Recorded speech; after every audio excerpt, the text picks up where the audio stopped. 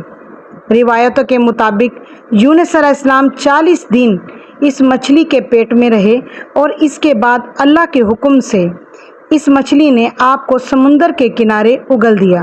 مچھلی کے پیٹ میں رہنے کی وجہ سے آپ کا جسم ایسا ہو گیا تھا جیسے کہ پرندے کے پیدا شدہ بچے کا جسم نرم ہوتا ہے اور جسم پر بال تک نہیں تھے۔ غرض حضرت یونس بہت ہی کمزور ہو چکے تھے۔